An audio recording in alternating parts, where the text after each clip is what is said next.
अस्सलाम वालेकुम स्टूडेंट्स, आज हम एक इम्पॉर्टेंट कॉन्सेप्ट सीखने वाले हैं जो है पर्सोनिफिकेशन।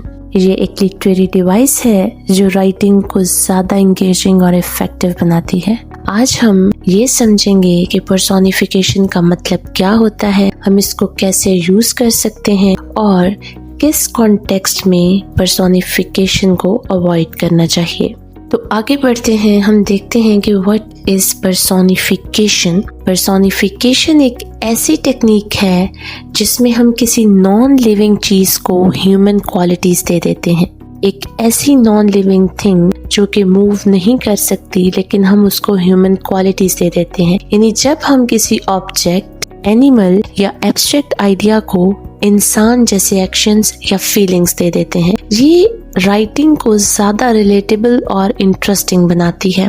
फॉर एग्जाम्पल, मान लें कि आप लिखते हैं the trees danced in the wind. यहाँ पे हमने ट्रीज को डांस करने का एक्शन दिया है। ट्रीज सच में डांस नहीं कर रहे, लेकिन ये एक्सप्रेशन से ये वाला सीन काफी डायनेमिक हो जाता है। अगर हम सिंपली लिखते the trees moved in the wind तो ये उतना इंटरेस्टिंग और उतना इम्पैक्टफुल नहीं होता जितना the trees danced in the wind इससे हो रहा है। ये इम्पैक्ट डालने के लिए बहुत ज्यादा पावरफुल टेक्निक है। Let's move towards the next slide. Why is personification important? अब ये लिटरेरी डिवाइस ये इतनी इम्पोर्टेंट क्यों है? पर्सोनिफिकेशन का मेन पर्पस ये है कि आप अपनी राइटिंग को ज्यादा विजुअल और इम्पैक्टफुल बना सकते हैं। जब आप किसी चीज को इंसान की क्वालिटीज देते हैं तो वो चीज रीडर के जहन में इजीली बैठ जाती है और एक गहरा इम्पैक्ट डालती है। इससे आपके सेंटेंसेस बोरिंग नहीं लगते बल्कि ज्यादा इफेक्टिव बन जाते हैं। फॉर एग्जाम्पल, अगर हम लिखते हैं the old house groaned with age, तो ये लाइन हमें ये फील करवाती है कि घर भी पुराना हो गया है और वो थका हुआ है। ये रीडर के लिए एक विजुअल इमेज क्रिएट करता है जो सिर्फ द हाउस वाज ओल्ड से नहीं हो सकता था। जो impact the old house groaned with age इसने डाला है, द हाउस वाज ओल्ड नहीं डाल सकता था। तो इस वजह से पर्सोनिफिकेशन बहुत इम्पोर्टेंट है।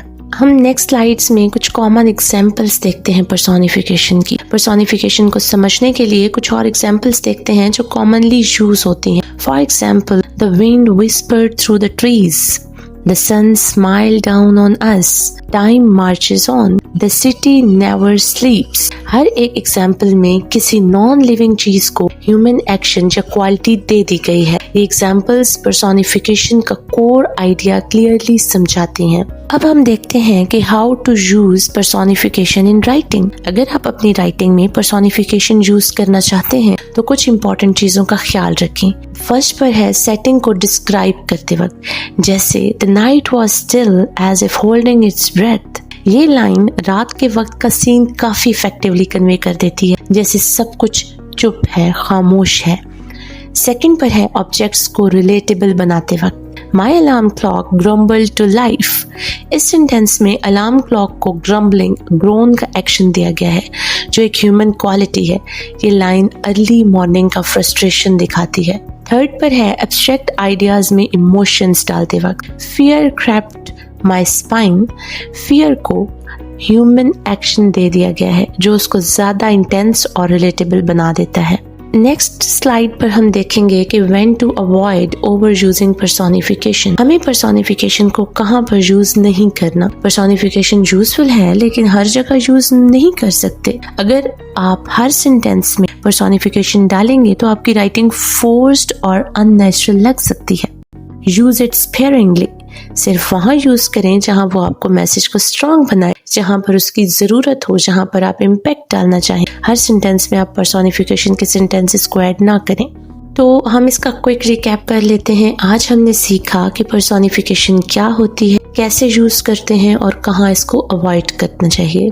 पर्सोनिफिकेशन एक पावरफुल टूल है जो राइटिंग को एक्सप्रेसिव बनाता है, लेकिन जब भी यूज करें बैलेंस जरूरी है, वरना राइटिंग फेक लग सकती है। तो अगर आपको ये कॉन्सेप्ट समझ आया हो तो कमेंट सेक्शन में अपना एक एग्जाम्पल जरूर लिखें। मैं आपके बेस्ट एग्जाम्पल को नेक्स्ट वीडियो में डिस्कस करूंगी। Thank you.